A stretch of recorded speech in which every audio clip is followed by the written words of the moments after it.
번째는 수계 레독스 흐름전지를 위한 페루센 화합물에 대해서 발표할 동국대학교 전자기계공학과 김소연입니다.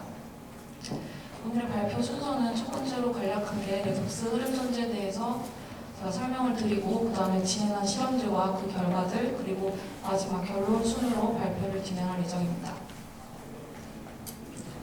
네, 레독스 흐름전지는 2차 전지 중에 하나로서 모듈적으로 설계가 가능하여 확장성이 우수하고 사용자의 조건에 따라서 유연하게 운전 및 저렴한 유지보수 비용을 가지고 있어서 최근에 유망한 에너지 저장 시스템으로 여겨지고 있습니다.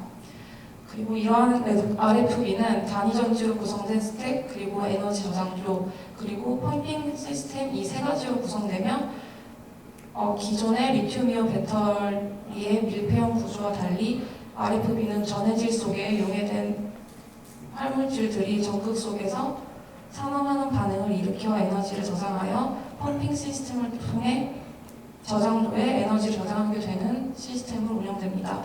그런데 이러한 RFB는 수십 년 동안 대규모 에너지 저장을 위해서 개발되어 왔으나 상업화에는 아직 어려움이 많습니다. 그 중에 가장 큰 문제점은 에너지 밀도가 낮기 때문에 단위 에너지 저장량 대비 비용이 높다는 것입니다. 이러한 문제점을 해결하기 위해 RFB의 핵심 소재를 개발하는 것이 매우 중요한 과제로 떠오르고 있습니다. 그래서 보통 새로운 전해질을 개발하거나 기존의 물질 성능을 향상시키거나 아니면 셀을 아예 새롭게 디자인하는 경우로 개발이 이루어지고 있는데요. 특히 이 중에서도 RFB의 가장 중요한 부분인 전해질 개발이 가장 크게 연구되고 있습니다.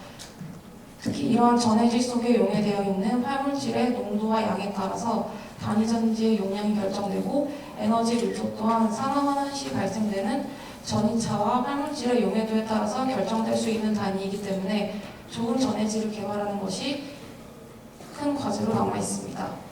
최근에는 이러한 에너지 밀도에 대한 단점을 극복하기 위해서 다양한 유기화합물을 산화하는 물질로서 사용한 연구가 각광받고 있는 추세입니다. 새로운 유기화합물을 개발하거나 또는 합성하는 식으로 많이 요새 연구되고 있는 추세입니다. 그래서 제가 발표할 페루센 화합물 역시 새롭게 개발된 유기화합물로서 그 물질이 RFB에 적합한지에 대해서 제가 실험을 진행하였습니다. 첫 번째로 합성을 진행하고 그 다음에 CV와 LSV 실험을 통해서 제가 합성한 물질이 전기화학적 특성에서 조사를 하고 그것이 RFB에 적합한지에 대해서 판단을 하였습니다. 합성 같은 경우에는 총 3가지 물질이 사용되었는데요. 디메틸 아미노메틸 페로센, 줄여서 FCN이라고 부르는 물질과 아세토니트릴 그리고 브로모에테인이 사용되었습니다. 여기서 아세토니트릴은 합성에 필요한 용매로서 사용이 되었습니다. 합성 과정은 아세토니트릴 용매에 FCN을 녹인 다음 브로모에테인은 천천히 떨어뜨리고 24시간 동안 교반을 시키고 나서 형성된 침전물을 여과와 그리고 워싱을 통해서 걸러냅니다. 그리고 마지막으로 걸러낸 물질들을 진공 오븐에서 건조시킴으로써 최종적으로 물질이 만들어지게 됩니다. 최종적으로 만들어진 합성물은 FCN BR로 그림과 같이 어두운 주황색을 띠는 파우더 형태의 물질들입니다. 이 물질을 가지고 CV 테스트를 한 결과입니다. 첫 번째 사진을 보시면 CV 테스트를 이제 여러 스캔레이트에서 실험을 진행하였는데요. 이 실험을 통해서 가역성의 정도와 그리고 확산 계수 그리고 이 물질이 갖고 있는 레독스 포텐셜에 대해서 알 수 있었습니다. 첫 번째 그림을 통해서 FCN BR의 레독스 포텐셜이 0.4V 정도 되는 것을 알 수 있으며 두 번째 그림을 통해 가역성의 정도를 알 수 있는데요. 스캔레이트가 10에서 100까지 증가함에도 불구하고 거의 일정하면 그 값이 1.1 정도로 나왔는데 이제 1에 가깝기 때문에 이 물질이 산화하는 반응 시에 가역적이라고 일어나는 것을 주장할 수 있습니다. 그리고 마지막 세 번째 그림은 확산계수를 구하기 위해 제가 그린 그래프인데요.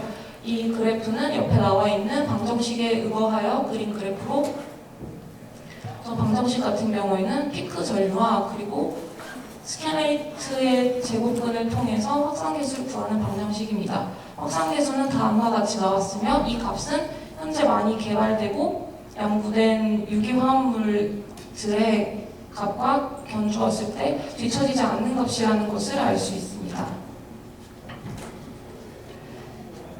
그리고 현재 페로센 화합물 같은 경우에는 수계 RFB용으로 많이 개발이 되고 있고요. 아직 상업화는 아니지만 그래도 에너지 밀도 측면에서 높게 떠오르고 있습니다.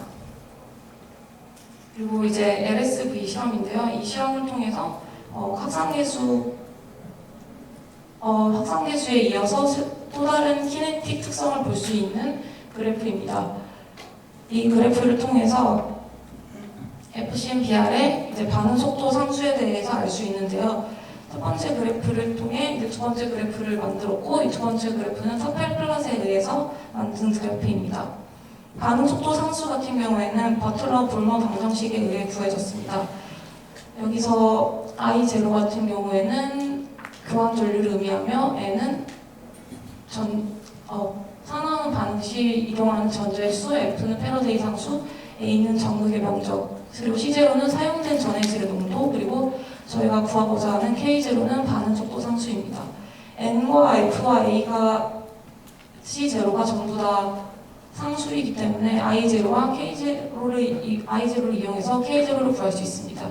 K0의 값도 마찬가지로 1.817 곱하기 10의 마이너스 5승 정도가 나왔는데요. 이 값들 역시 기존의 유기화물들과 비교하였을 때도 좋은 값이고, 현재 많이 사용되고 있는 바나듐이나 징크보론 같은 경우에 반응 속도 상수와 비교하였을 때도 빠른 값이라는 것을 알 수 있습니다. 그래서 결론적으로 FCM-BR 같은 경우에는 페로센의 친수성기를 붙임으로써 수계에서 높은 용해도를 갖는 물질로서 이 물질은 산화하는 반응이 가역적으로 일어나고 화학적으로 안정하다는 것을 CV 실험을 통해서 알 수 있었습니다. 그리고 CV와 LSV 실험을 통해 이 FCM-BR이 빠른 키네틱을 가지고 있으며 이와 같은 특징들로 인해 수계 RFB용 전해질로서 사용되기에 적합한 물질임을 알 수 있습니다. 네, 이상으로 발표 마치겠습니다. 감사합니다.